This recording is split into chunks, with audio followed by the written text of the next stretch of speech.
spiritual standpoint, we were told to eat, I'm going to go from a biblical standpoint, because I like talking about that without preaching, but from a biblical standpoint, we have Genesis 1:29 and 30. God told man at that time exactly what to eat. He said, I want you to eat food above the ground that has a seed in it. That's what you should eat for food. Later on in the next verse, he said, and the other vegetation of the field, I give it to the animals. So now, according to that story, that was God talking to perfect man. And so, I'm not that smart, but I'm at least intelligent enough to know that if that food was good for perfect man, it is quite excellent for imperfect man. So, when you think about food above the ground that has a seed in it, it's given to man to eat. Because of what we've been taught, a lot of people are limited as to understanding what that actually is. So, peanuts grow above the ground or beneath the ground. Most people don't know that it grows beneath the ground, as almonds grow above the ground. Potatoes grow beneath the ground. But most of your seeded fruits, all your seeded fruit, grow above the ground. There is different life and energy in these different sources of food. Things above the ground, you have the sun that shines on it, you have organic water to fall on it, and it breathes clean, fresh air.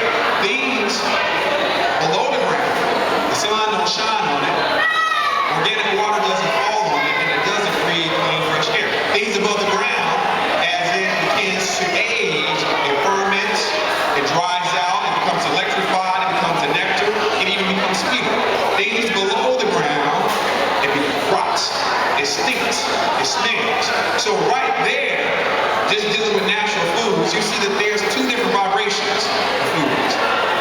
One that has the energy of the universe, and another that's hidden away. So when God, at that time, told man to eat this energetic food that grew above the ground, that has a seed in it, he knew that that food had life, because you can take that seed, plant it, and it grows more food. That same energy is the same thing we as humans do. We get together, male, female, we plant a seed, and we produce another individual.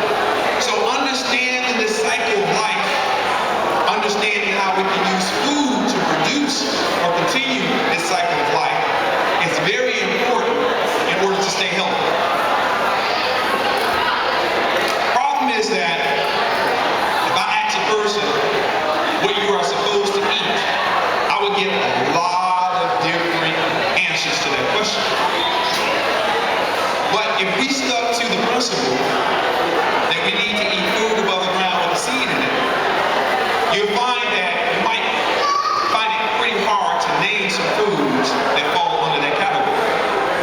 Needless to say, most of the food we eat today is seedless. We eat seedless grapes, we eat seedless watermelon, they have seedless cucumbers, and then not to even talk about the food that we eat that never came from the seed. So once you understand some of these principles, you understand how sickness gets to settle in. So my job, or at least my desire, is for people to understand some of the basic principles when making selections of food. And when you start to look at the herbs, when you start to look at the greenage, when you start to look at seeded food, you will find that there is much that a person can create with their hands. Because we are truly creators with our hands. You will find that even back then, people were told not to be gluttons. And they didn't have fast foods, they didn't have restaurants, they didn't have none of the comforts that we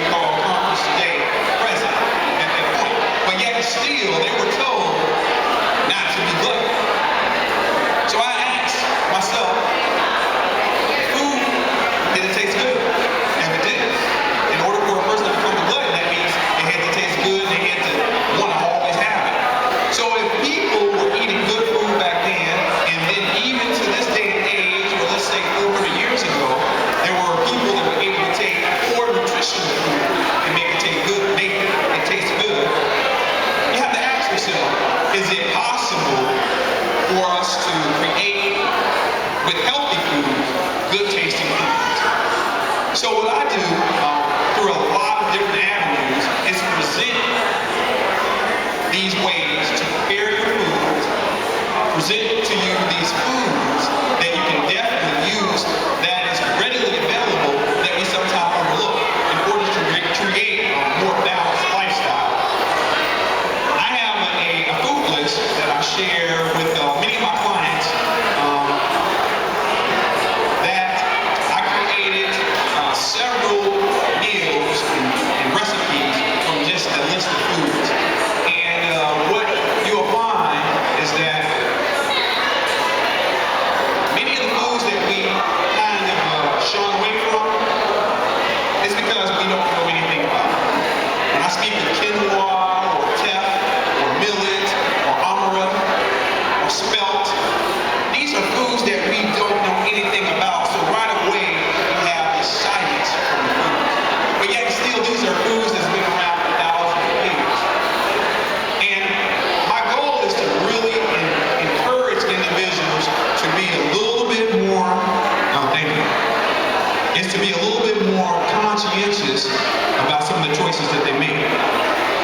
But I want you to walk away with a couple things, as I made mention.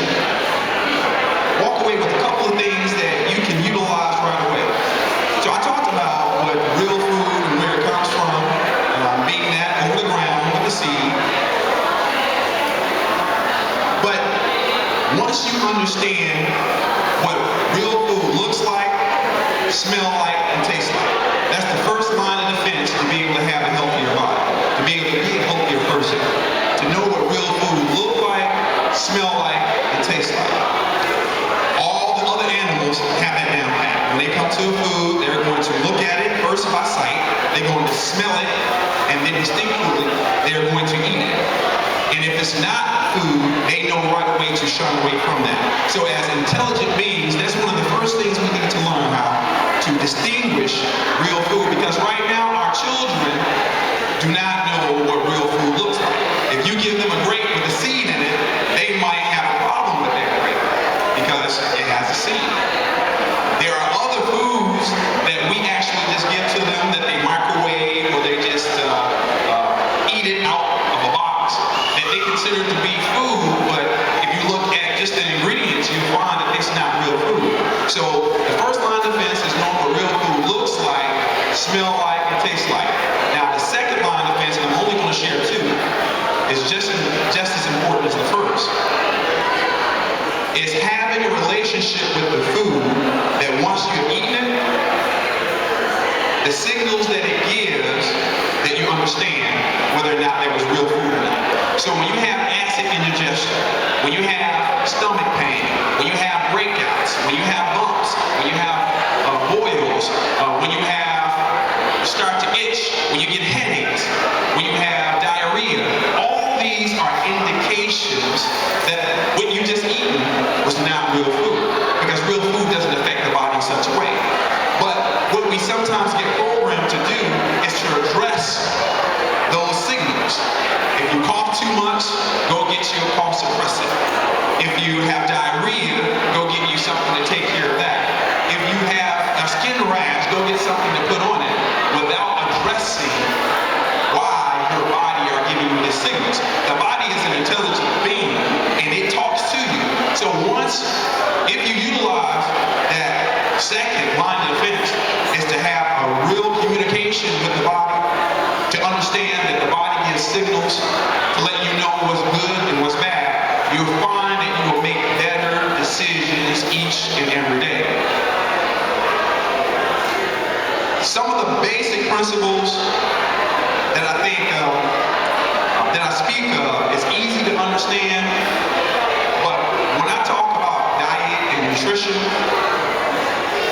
I'm really talking about not just the physical one. I'm talking about the spiritual diet, your mental diet, and your emotional diet, because these very well too cause disease and imbalancements and sickness. So when you're trying to change your life, when you're trying to improve your lifestyle, it's so important to make sure you look at what you digest mentally, what you read, what you watch, what you listen to, what you digest spiritually, what you read, what you watch, who you listen to, and what you allow to be in your emotional rhythm. Who you connect with, who you listen to, and who you talk to. Because diet is any and everything that you embrace into your body. The air is man's #1 food, and sometimes we fail to breathe in and breathe out and relax. But that's the #1 food that if you do not digest it, if your body do not utilize, you will die. Then we have fluids, water. God did not make, or the Mother Earth did not make, any type of sports nutritional rivers or any type of liquid supplements. So there are a lot of basic things that I say that we need to utilize if we want to get in a better lifestyle.